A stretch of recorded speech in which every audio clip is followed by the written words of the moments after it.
Dosłownie kilka dni temu Komisja Europejska ogłosiła, że w ramach walki o lepszy los misi polarnych i fok grenlandzkich od 2035 roku w Europie w ogóle nie będzie można sprzedawać samochodów z silnikami spalinowymi. Wygląda więc na to, że musimy zacząć przyzwyczajać się do życia z takimi samochodami elektrycznymi.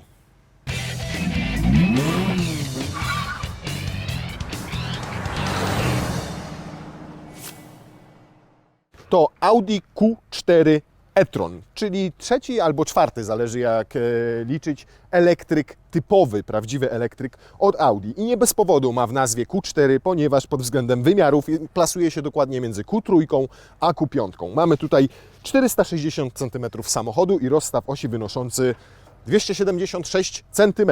Natomiast, co ciekawe, jest dosyć niski, bo mierzy tylko 160 cm.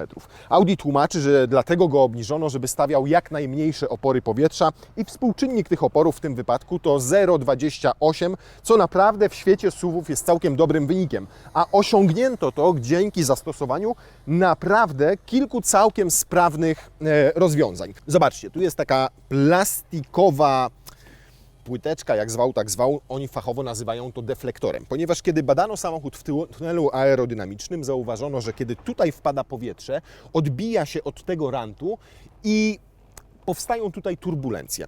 Zastosowanie tego deflektora spowodowało, że powietrze płynniej opływa cały samochód i uwaga, zasięg dzięki temu jednemu, dzięki dwóm takim elementom wydłużył się o 4 km. Dzięki temu, że zastosowano single frame, która jest zatkana, bo tu nie musi wpadać powietrze, uzyskano dodatkowe 4 km. Ale najlepsze jest to, tak zwane mini spoilery 3D. Wiecie, ile zasięgu dzięki temu uzyskano? 14 km, ponieważ tutaj jest całkiem szeroka guma, 255 chyba.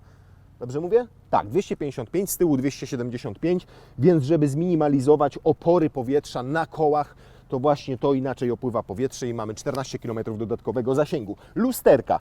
Tutaj jest taka kreseczka, takie przetłoczenie, niby nic, a dodatkowe 2 km zasięgu dało, ponieważ inaczej powietrze zaczęło opływać lusterko. Nawet w tylnej klapie, zwróćcie uwagę, mamy taką niepozorną gumeczkę. Po pierwsze, lepiej wycisza to tył kabiny, a po drugie sprawia, że kiedy powietrze opływa nam ten tył, to nie wpada tam żaden wiatr i mamy 4 km dodatkowego zasięgu. Wszystko to, te takie dodatkowe aerodynamiczne elementy wydłużyły zasięg o 40 km. Ponieważ samochód został zbudowany dokładnie na tej samej platformie co Skoda Enyaq i Volkswagen ID.3, no to w tym samym miejscu umieszczono również akumulatory i znajdują się bardzo nisko w samej podłodze, ponieważ platforma jest dedykowana autom elektrycznym i Audi podkreśla, że te akumulatory umieszczono poniżej linii koła, co oznacza, że są, zobaczcie, tu jest mniej więcej linia koła, znajdują się gdzieś tutaj na bardzo płasko, po to, żeby oczywiście samochód lepiej wyważyć, żeby tutaj ten rozkład mas był dosłownie 50/50, no i jednocześnie ten środek ciężkości był bardzo nisko. Silnik. Skoro już o akumulatorach, to już też załatwmy sprawę silnika.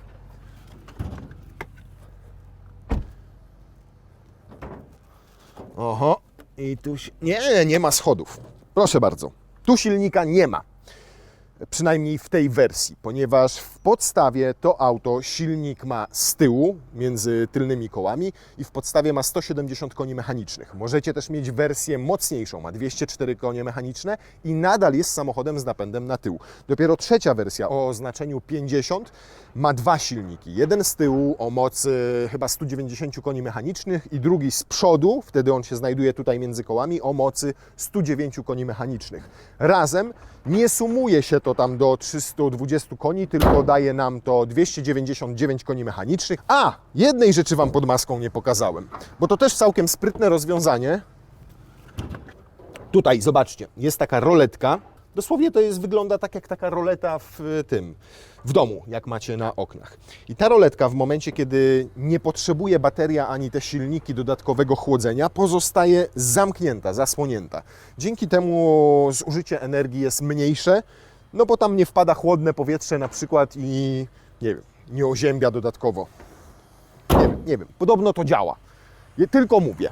Sam akumulator w podstawowej wersji, czyli tej ze 170-konnym silnikiem, ma pojemność 55 kWh, natomiast w każdej pozostałej, czyli tej mocniejszej z napędem na tył i z napędem quattro, ma już 82 kWh pojemności. Zasięgi, zależnie od tego, jaką konfigurację wybierzecie, to jest od 400 paru do 520 km według WLTP.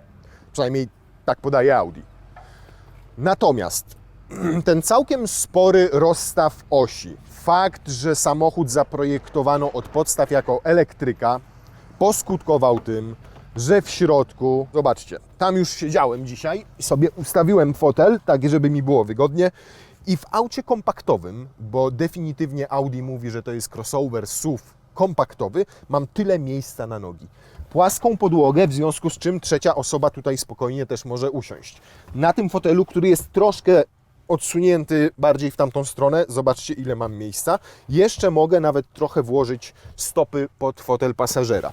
Kanapa jest dzielona w proporcjach 40, 20, 40, więc możecie złożyć sobie tę środkową część w ten sposób i dostajecie przestrzeń na przewiezienie dłuższych przedmiotów, na przykład jakiś nart.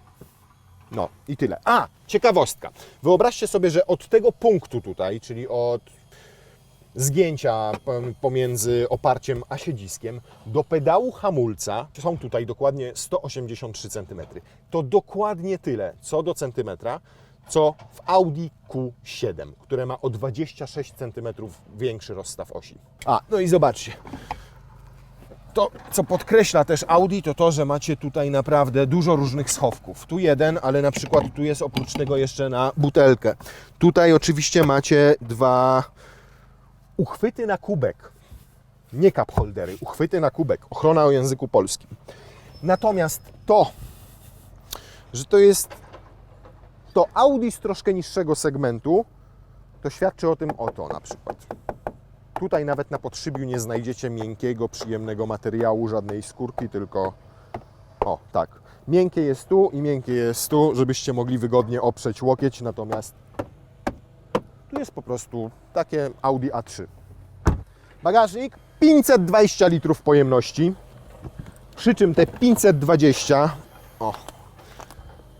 liczy się razem z tym, co jest tutaj pod podłogą. Na szczęście tę podłogę można łatwo wyjąć. Teraz jest 520, teraz jest nie wiem ile. 450 plus 120 450 plus 70 pod podłogą, nie wiem, bo nie podają tego, ile tu jest na górze, ile tutaj jest na dole. Natomiast dziwi mnie to, że nie zastosowano też drugiego bagażnika, czyli tak zwanego franka tam z przodu, żeby na przykład mieścił właśnie te kable, mógłby mieć nawet 50 czy 60 litrów pojemności, bez względu na to, czy tam jest silnik, czy tam nie ma silnika, to niczego tam nie zapakujecie.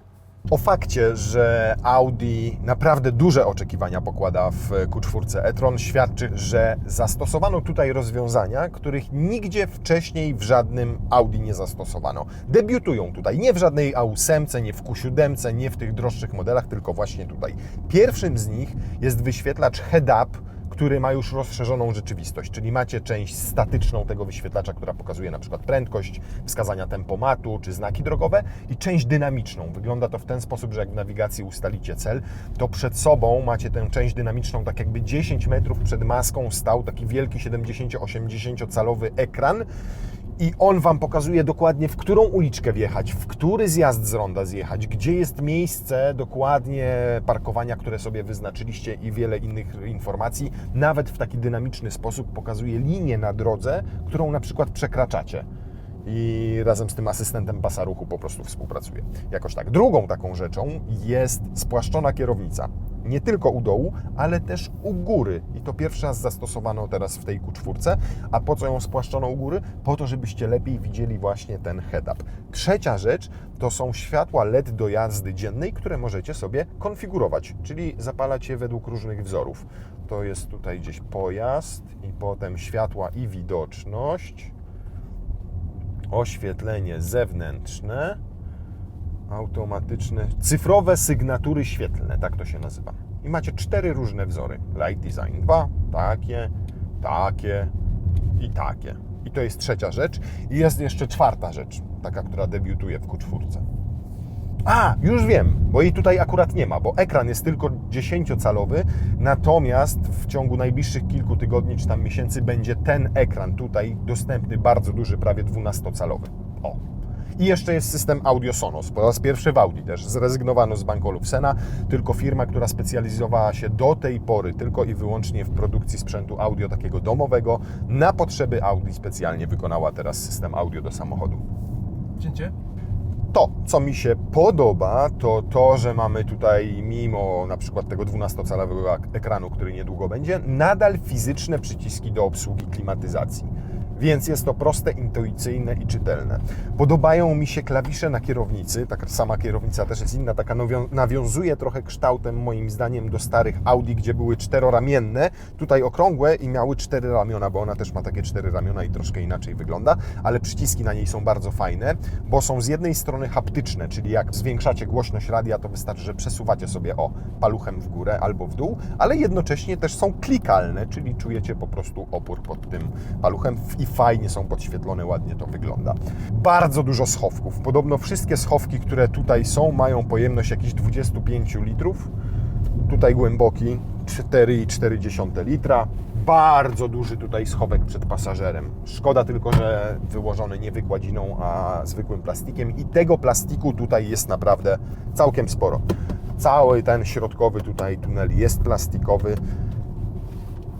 Tu na szczęście od tej linii zaczynają się już fajniejsze, przyjemniejsze materiały, tylko znowu jest piano, to jest lakierowane, to jest miękkie, to jest szczotkowana stal, więc tutaj, gdzie wzrok sięga, jest akurat bardzo ładnie. Kurde, jak on ładnie się przez ten nisko umieszczony akumulator prowadzi w zakrętach.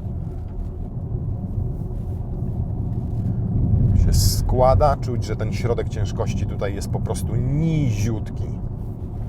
To jest to, co jednak w elektrykach ja osobiście bardzo lubię, że w konwencjonalnym samochodzie macie ten ciężki silnik, który jest dosyć wysoko i czuć w zakrętach, że już takie suwy się przechylają. Ten tutaj go-kartowo wręcz powiedziałbym się prowadzi po tych zakrętach. No dobra, skoro jesteśmy przy prowadzeniu, to zawieszenie możecie tutaj mieć klasyczne, sportowe, wtedy jest obniżone 15 mm z przodu i 10 mm z tyłu, albo aktywne, czyli oczywiście za dopłatą i sportowe, i to aktywne, gdzie sobie sterujecie twardością amortyzatorów.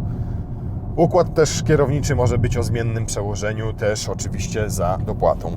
A tutaj jest akurat już miękkie i przyjemne. No to fajnie. Tu jest miękkie, tutaj też jest miękkie, tutaj jest kawałek takiego plastiku. Natomiast wracając do tych napędów, silników i baterii, to przy tym silniku 170-konnym macie tę baterię mniejszą, tak jak mówiłem, 55 kWh. Ona wystarcza w teorii przynajmniej na jakieś 300-320 km zasięgu, czyli takie dobre rozwiązanie do miasta. Tam ładowanie może odbywać się z maksymalną mocą 100 kW, takie ładowarki obsługuje, co i tak gwarantuje naładowanie pełnej baterii w jakieś 40 minut. W tych wersjach z większą baterią i mocniejszą, czyli i mocniejszych silnikowo, czyli jak tam jest 82 kWh, to już moc ładowania rośnie do 125 kW. I w 10 minut można naładować się na 130 km. Tak podaje Audi. Dzięki temu, że ten silnik tutaj jest z tyłu i przednia oś jest nieskażona żadnym napędem, to słuchajcie, średnica zawracania wynosi 10 metrów z kawałeczkiem i on się normalnie jak smart w miejscu. Dosłownie w miejscu. Dla porównania w Q3 to prawie 12 metrów. 1,5 metra więcej. Wracając jeszcze na chwilę do tych silników i napędów, to w tej podstawowej wersji, czyli 170 koni i mniejszy akumulator 55 kWh, maksymalna prędkość ładowania, a w zasadzie moc ładowania to 100 kW. Takie ładowarki jest w stanie obsłużyć. Natomiast w domowych warunkach, kiedy macie takiego wallboxa pod siłę podpiętego, to będzie to około 6-7 kW, coś takiego. W przypadku tego większego akumulatora, czyli 82 kWh, czy tam godzinnego, to macie już 125 kW, to jest maksymalna moc ładowania, natomiast w domowych warunkach, też takim wallboxem z sieci, to 11 kW. I to już jest sensowna wartość, ponieważ 7 godzin i macie na wpakowaną do pełna baterię w takich domowych warunkach. Osiągi. Podstawowa wersja, ta 170-konna, robi setkę w 9 sekund. Do miasta chyba wystarczy. Mocniejsza 204-konna w 8,5 sekundy, a ta 50, bo to jest wtedy oznaczenie Audi Q4 e-tron 50 Quattro, robi setkę w 6,2 sekundy. I może jechać 180 km na godzinę maksymalnie, ponieważ te wcześniejsze tylko 160. Samo Audi podkreśla, żeby myśleć o Q4 bardziej jako o samochodzie miejskim. No i na miejskie warunki wszystkie te osiągi są co najmniej wystarczające. A w przypadku Quattro, 50 Quattro, Audi e-tron Q4 e-tron 50 Quattro wręcz satysfakcjonujące. 6,2 sekundy do setki. Tutaj mamy taką wersję 204-konną i co ciekawe, to takie organoleptyczne odczucia są dużo lepsze niż te 8,5 sekundy, które są na papierze, ponieważ wciskacie pedał gazu w podłogę i on się tak płynnie, tak ładnie i tak szybciutko rozpędza i do tego ma tak komunikatywny ten układ kierowniczy, że jestem pod dużym wrażeniem. Subiektywnie w samochodzie jest lepiej akurat niż podaje katalog. I nie ma tutaj laga na skrzyni biegów, tak jak w niektórych Audi, bo tutaj jest skrzynia jednobiegowa, czy dwubiegowa, no bo jeszcze jest wsteczny, nie? I co też ciekawe, to w tej wersji Quattro, gdzie macie te dwa silniki, z tyłu 190 koni, a z przodu te 109 koni, to są dwa różne silniki, w sensie tamten jest synchroniczny, a ten z przodu jest asynchroniczny.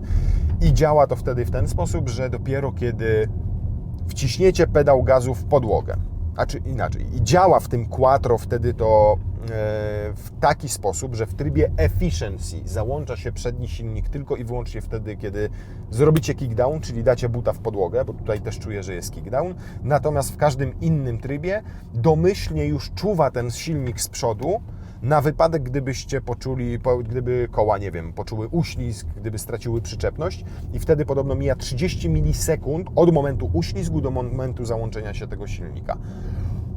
Natomiast czemu tam jest synchroniczny, a tu asynchroniczny? Bo asynchroniczny, jak tłumaczy Audi, nie ma magnesów stałych, czyli nie stawia oporów podczas jazdy tylko i wyłącznie na tylnym silniku. A jak nie stawia oporów podczas jazdy, to wtedy macie mniejsze zużycie energii. Ja nic z tego nie rozumiem, ale tak tłumaczył wczoraj nam inżynier z Audi. To, co ulepszono i poprawiono, to rekuperacja. Wreszcie są tutaj łopatki, którymi nie zmieniacie biegów, tylko właśnie sterujecie rekuperacją. Najmocniejsze hamowanie w tym momencie, to zobaczcie, zjeżdżamy z góry, a on zwalnia. I prawie do zatrzymania tak potrafi. Cały czas zwalnia. To jest maks rekuperacja. Ja mam nogę zdjętą z pedału hamulca. Zobaczcie. I to jest lekko z górki ciągle. I tak do 7-8 km na godzinę dopiero na końcu musicie wcisnąć hamulec. Natomiast jeszcze jak chcecie sobie uruchomić taką rekuperację najmocniejszą, to też możecie tutaj sobie przesunąć ten selektor zmiany biegów. Tu wtedy zapala się literka B zamiast D i to oznacza, że macie tą najmocniejszą rekuperację. Podobno działa do przeciążeń 0,3G. Dopiero przy większych przeciążeniach włącza się klasyczny hamulec. Co ciekawe, to z tyłu zastosowano bębny, a to z tego względu, że są trwalsze, no bo tarcze tutaj pracują tak rzadko na tej tylnej osi, by pracowały tak rzadko, że groziłoby to tym, że będą szybciej po prostu na przykład rdzewiały, bo głównie hamuje się tutaj rekuperacją, tak jak teraz. Ile to kosztuje? W podstawowej wersji, czyli tej 170-konnej z mniejszym akumulatorem, 195 000 złotych. I to jest, uwaga, tylko 10 000 drożej niż podstawowa Skoda Enyaq. Tam jest co prawda o 7 kWh większa bateria, ale to jest cała różnica. Nawet wyposażenie chyba jest podobne. No tam może dostaniecie ten 13-calowy ekran w standardzie. Ciekawe, czy tu się zmieścimy z tym. Ja pierniczę, jaki on ma fenomenalny ten... A ciekawe, czy potrafi driftować. Cicho. To jest taka wersja z napędem tylko na tył i ta 204-konna. Tak. Tu off. Można wyłączyć całkowicie. Można, ograniczona stabilność jazdy. Uwaga. Ale mu tnie od razu. Nie da się driftować.